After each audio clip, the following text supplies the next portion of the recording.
Bienvenue à cette mini-récup sur les stratégies d'écriture. Aujourd'hui, on va se concentrer plus précisément sur la réécriture. Tu peux regarder la vidéo, peu importe ton niveau scolaire. Voici le plan de la présentation. On va d'abord se donner une définition de la réécriture, regarder quels sont les buts de la pratique, les éléments à travailler quand on réécrit et les moyens à utiliser pour ce faire. On entre dans le vif du sujet sans plus tarder en se donnant une définition de la réécriture. Eh bien, il faut d'abord savoir qu'il y a plusieurs façons de concevoir la réécriture. Dans le cadre de la vidéo, je considère qu'il s'agit de retravailler sur un texte qui est déjà écrit dans le but de l'améliorer.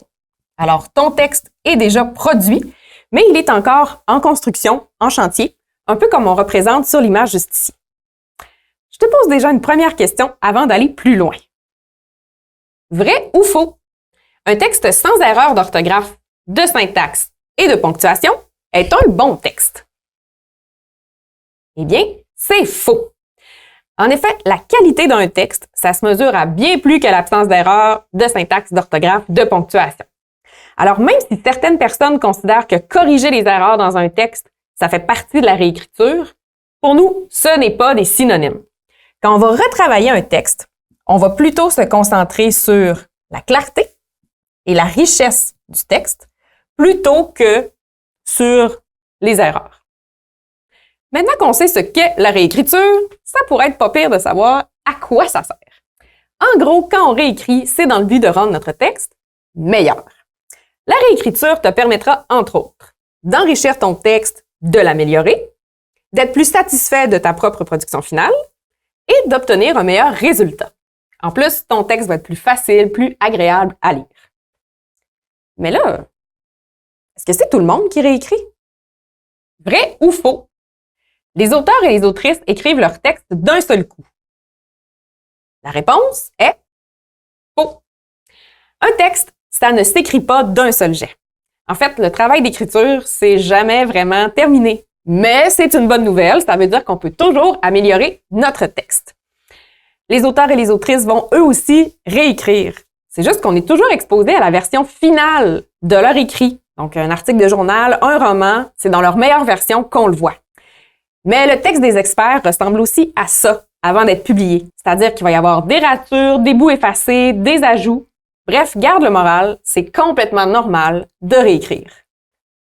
On va maintenant voir quels sont les éléments de ton texte que tu peux travailler quand tu réécris.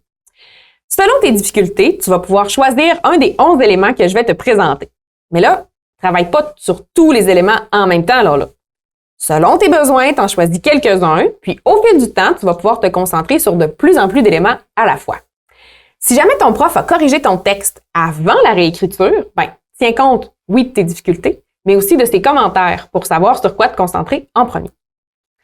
Petite question pour toi, avant d'aller plus loin.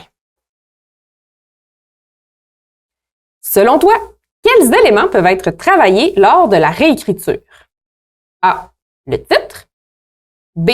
Le plan du texte. C. Le sens du texte. Ou D. Les figures de style. Eh bien, ce sont toutes de bonnes réponses. On va les voir plus en détail dans les prochaines minutes. Élément numéro 1. Revoir la pertinence du titre. Tu pourrais le rendre plus accrocheur ou plus représentatif du sujet que tu traites. Élément 2. Vérifier le respect des consignes. Donc, si les consignes de la tâche d'écriture, tu les as pas exactement suivies, c'est le moment d'apporter les changements nécessaires. Tu peux aussi vérifier la pertinence de ton plan. Ça se peut que tu aies le goût d'inverser l'ordre de deux péripéties, de remplacer un argument faible par un plus fort ou encore d'ajouter une idée secondaire. N'hésite pas à le faire. Élément numéro 4. Tu peux retravailler le sens du texte. Si tu penses qu'un passage est ambigu ou qu'on discerne mal la thèse que tu veux défendre, apporte des améliorations. Élément numéro 5. Approfondir les thèmes abordés. Profite de la réécriture pour développer davantage tes idées. En 6e position, l'ajout de figures de style. Ça peut te servir à décrire davantage un personnage ou à venir appuyer un argument. 7e élément, varier le vocabulaire. Ici, je pense à la reprise de l'information. Tu peux faire appel à des synonymes, des mots génériques ou des pronoms. Tu as sûrement remarqué que les verbes être et avoir reviennent beaucoup dans nos textes et bien là, tu pourrais en profiter pour les remplacer par des verbes plus précis. Élément 8, développe les champs lexicaux. Ça rend ton texte plus riche, plus intéressant à lire. Élément 9, vérifier l'adaptation à la situation de communication. As-tu tenu compte de ton destinataire, de ses caractéristiques? Si tu devais t'adresser à lui dans le texte, est-ce que tu le fais assez? C'était quoi ton intention d'écriture? Informer, divertir, convaincre? Est-ce que ton texte vraiment répond à cette intention-là? C'est le moment de le vérifier. Élément 10, retravailler la structure et la division en paragraphes. Finalement, si tu faisais une coupure à un autre endroit, peut-être que ça servirait mieux ton propos. Donc, n'hésite pas à jouer avec la structure puis l'ordre de tes paragraphes. Par contre, il va falloir que tu adaptes tes organisateurs textuels, tes marqueurs de relation en conséquence. Et dernier élément, mais non le moindre, ajouter, déplacer, supprimer ou reformuler des segments de texte. Là, que ce soit des mots, des phrases ou des paragraphes, tu peux vraiment jouer avec tout ça, les déplacer, les remplacer, c'est libre à toi. Maintenant que je t'ai présenté 11 éléments à travailler dans ton texte, on va voir comment ça peut se réaliser en réécriture selon le type de texte que tu écris. Là, je te montre seulement quelques exemples. Je ne vais pas couvrir tous les types de textes. C'est vraiment pour te donner une idée de ce que tu peux faire concrètement. Par exemple, dis donc que tu rédiges un texte narratif. Profite de la réécriture pour préciser les caractéristiques des personnages. Tu peux en dire plus sur leur personnalité ou leurs relations. C'est aussi le moment d'ajouter ou de retrancher des dialogues, des retours dans le temps ou de l'anticipation, quand tu te projettes dans le futur. Du côté d'un texte explicatif, ajouter des précisions pour mieux faire comprendre le phénomène ou ajouter un exemple pour clarifier un passage du texte, c'est une autre chose qu'on peut faire en réécriture. Finalement, dans le cas d'un texte argumentatif, la réécriture va permettre d'aller ajouter un argument pour donner plus de poids, mieux appuyer ta thèse. Puis, tu peux aussi en profiter pour vérifier la pertinence des citations par rapport aux arguments que tu as choisis. Alors, maintenant qu'on a vu ce qu'est la réécriture, soit le fait de retravailler un texte, qu'on connaît ses buts, en gros, l'amélioration du texte, et qu'on sait quel élément travailler, on va regarder par quels moyens on peut réécrire. Je vais t'en présenter 5. Oublie pas, si ton enseignant te donne une consigne de réécriture, il faudra que tu tiennes compte de la consigne, là, pas seulement de mes moyens. Le premier que je veux te présenter, c'est la distanciation. Ce moyen-là consiste à laisser s'écouler du temps entre deux versions de ton texte. Donc, c'est important de laisser passer, disons, quelques jours avant de réécrire. Comme ça, tu as un peu l'impression de travailler sur le texte de quelqu'un d'autre. Tu deviens plus objectif, plus neutre par rapport à ton texte. Si c'est un travail à remettre, c'est important de le commencer à l'avance. Plus on est à la dernière minute, moins on est en mesure de laisser s'écouler du temps entre chacune des versions. On perd donc la possibilité d'améliorer le texte. Étant donné que c'est pas toujours possible de laisser passer du temps entre chacune des versions de ton texte, le deuxième moyen que je te propose est celui de la lecture par les pairs. Si ton prof l'autorise, je te conseille de faire lire ton texte par des pairs ou des membres de ta famille. Comme ça, ils vont être capables de relever des problèmes, puis de te proposer des pistes de solutions, de te faire des suggestions, puis de t'indiquer les endroits où ils ont mal compris. En plus, ils vont pouvoir souligner tes points forts, puis tu vas tout de suite avoir une idée de la réception de ton texte par les autres.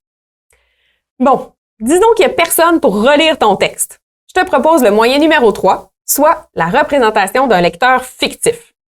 Ici, tu vas te mettre dans la peau d'un autre lecteur pour relire ton texte. Idéalement, imagine-toi un lecteur un peu plus jeune. Pourquoi plus jeune? Parce qu'il n'a pas encore les mêmes compétences que toi. Donc, il faudra que ton texte soit le plus clair possible pour que le lecteur plus jeune le comprenne. Tu peux penser à un ami, un frère, une sœur. Disons que tu penses à Alex, qui est en secondaire 2, alors que toi, tu es en secondaire 4. Bon. Tu relis ton texte en te mettant dans la peau d'Alex. Est-ce que Alex aurait compris tous les liens que j'essaie de faire dans mon texte? Est-ce que Alex aurait trouvé ça clair, cette phrase-là? Bref, est-ce que Alex comprend? C'est un peu comme ça que tu vas pouvoir procéder. Puis là, ici, attention, ton lecteur fictif, c'est pas le destinataire. Donc, si tu écris à une politicienne, c'est pas dans la peau de la politicienne que je veux que tu te mettes. Je veux vraiment que tu te mettes dans la peau d'un lecteur plus jeune pour t'assurer que tout est assez simple et clair pour ton lecteur. Bref, tu te mets dans la peau d'Alex. Avant de te présenter le quatrième moyen, j'aimerais t'interroger. Vrai ou faux? Il est possible de réécrire un texte en équipe. Eh bien, c'est tout à fait vrai. En équipe de 2 ou 3, vous allez pouvoir débattre des changements possibles. Les autres vont te proposer des reformulations. Toi, tu vas suggérer une figure de style pour enrichir l'argument de l'autre. Bref, les possibilités sont infinies. Normalement, c'est pas un moyen que tu peux utiliser en examen. Par contre, pour les travaux d'équipe, si ton enseignant le permet, c'est vraiment recommandé. Finalement, 5e et dernier moyen, l'utilisation d'un ordinateur. Si tu as la possibilité d'écrire ton texte et de le réécrire dans un format numérique, je te le recommande vivement. Ça va être vraiment plus simple et plus rapide de déplacer des paragraphes, de transformer une phrase, d'en supprimer et d'en ajouter. Bref, l'utilisation de l'ordinateur pourrait te rendre le tout plus agréable. Et voilà! Tu sais maintenant ce qu'est la réécriture, quels sont les éléments à travailler et comment procéder. Je te présente un résumé de ce qu'on a vu ensemble. D'abord, tu as appris que la réécriture, c'est le fait de retravailler sur un texte déjà écrit, que ça te permet de l'améliorer et que c'est complètement normal qu'il y ait plusieurs versions d'un même texte. Je t'ai présenté 11 éléments sur lesquels tu peux travailler et on a vu que c'était normal que notre texte soit pas mal gribouillé. On s'est également donné 5 moyens pour réécrire. La distanciation, la lecture par les pairs, la représentation d'un lecteur fictif, l'écriture avec les pairs et l'utilisation d'un ordinateur. C'est tout pour cette mini-récup. Bonne réécriture!